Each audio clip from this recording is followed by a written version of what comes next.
Warreen yoo nageenye sanbaraadha babarfa fayyaan jaarra qollisaati guyyaa ona waan ganna maasu ijoollum nama khaymoom gan jaarrom nama aknamii ijoollum keessa guddatee staree keessa guddatee barra gartee daayee guddoolle torratanii waan addunyaa guddoo baratanii jedhaniin bahan khaymoom sun keessa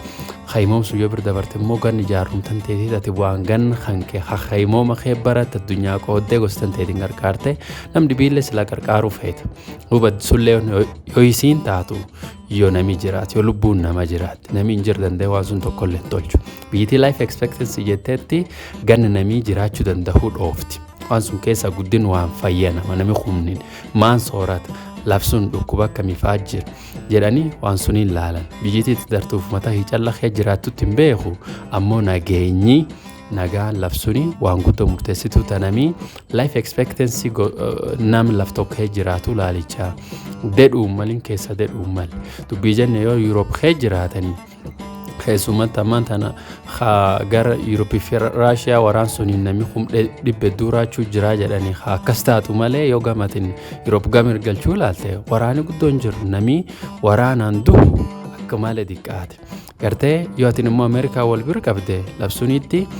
man barnoota keessatti ijoollee dhugatti raachuu jira as deebitee supermarketii akka keessatti yoo nami gabayaa dhufu fulaan waraani nami namummaan tokkochi deemulleen dhufee shugguxiin waraan nama baanertiin namicheessu danda'ulleen hin jirti akkasiifiyyuu life expectancy agee nami kun jiraachuu laftan keessatti hin danda'a jedhanii waan sulleen kiiluulleen danda'an biyyatti duritti dartuutti hin beeku akkum jedhe duuba Oromiyaan lafjiituu badhaatu waaqii gartee jala gubbaalleen eebbisa qilleensisiilleen dansaa laf ifillee bir dabartee nam dhibiillee sooruu dandeetu akkuma kun ammaan dandargaayee facaasan tana bir dabartee kun obbii dhibiitti erginaa jechuu jiranii wanni sun hin guddin lafa Oromiyaa keessaa qotuu jiran kaayeega Oromiyum suni qotu dhibii nami beela'ee garaachaa akka jajjaba jiraatu malee duuba waan nagayoo maqaa dhoofne Oromiyaa akkuma gamii tokko nagayaan bulee hawuu jiru gamii dhibiin immoo dhiigee namii guyyum cufayyuu du'ichi bir dabree raachuu jiru yoo gartee barhama keessaa baay'ee harka nama keessaa baanee harka nama keennaa dhumni jennee finni dansaa eegan ammoo wanni akkana nu dhufu waan akka malee jajjabduu kana malee ceersaati yoo akkasii nami daayee guddoo herregatee nami guddadhee gostanaa wabbaa jedhu gartee fuuldurii isaa itti dukkana wanni akkasiitii fi bor jiraate baatulleef hin beeku wanni gosteen gamma ilgalchuuf ta'uu jira guddoo nam ceersiti guddoo ammallee namallee dhukkubsita haleellee laayyuu jedhu waan ta'una walti dhiyaata wanni dhibiinan jechuu fedhu yoo nami si dur deemu gostan ta'etii nam dhiiddoo qabu wanni qaraatiin argachuu malte misoom guddaalleen dura naga'e qabaatee galtuun duubanni sun Oromiyaa keessaa gamedduutti laayyuu diqqaatte wanni sun waan namni qajeelfachuu mal waan namallee dhukkubsaati wanni dhibiinan jedhamoo waan tanaa walti dhiyaata atoo Oromiyaa gam ilgalchuu kanaan itti qubattullee naga qabaattee akka biyya misoom dansaallee argattee as deebitee waan warraa turizimii warraa aadaa aartii jirtullee gartee qabeen uumama kalaftii sun qabdullee akka adoo mul'isanii jedhanii waan guddoo taate ammoo waan biyyittii hojjechuu jirtinuu marganii gam sunitti akka waqallachuu jiranillee argan madaan hardhaa ammoo gadaannisii hardhaa yoo gadaannisaa illee waan nam lakkisaatiiniti gosteenna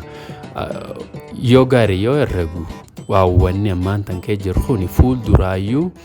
gartee gadaannis hamanu taate gosteen ta'u dhageettee akkisii waliin jiraatuyyuu dhibuuyyuu danda'aate akkasilletti nu badhe yoo gaarii haaqamma walageetti nuu kenneen namii finnaa warri mootummaa ammaan tan laftan harka qabu yoo gari waan akka nam rafuu jira waan akka ildunuunfatanii beekaa arguu didanii akka gartee nama hadhagaaraaf yaamaniin dammaq jedhamu simaan jedhanii kan dhaga'u misooman barnoota maarree daandii maarree garbuu maarree man barumsaa akkanatti afaan maarree afaan kennallee ni afaan hojiillee afaan barnootaallee man barnoota nu jaranillee man fayyaa ajaarani misoomi dansaa ammoo misoom dura wanni dhufuu malee nagaa namaati wanni dhufuu mal lubbuu namaati mootummaan dirqami mootummaa akka saayinsiin siyaasaa fulaa hedduullee jedhani dirqamii isa guddayyaa waan cufaatiin dur misoom fiduun durattiyyuu nagayaaf tasgabbii uummata bulchuu laf bulchuu mirkaneessu osoo hin tolchin ammoo mootummaan sun danda'e mootummaa uummata hin ta'u akkas duubi yaadii hiyyalleen gabaaba warri heen kafin harka qabullee waan sullee laaluu malee usti teen gargal guddoo hee jirti waa keessa nu baasinna nagaa waaqatiin ollaa horaa bulaa deebana.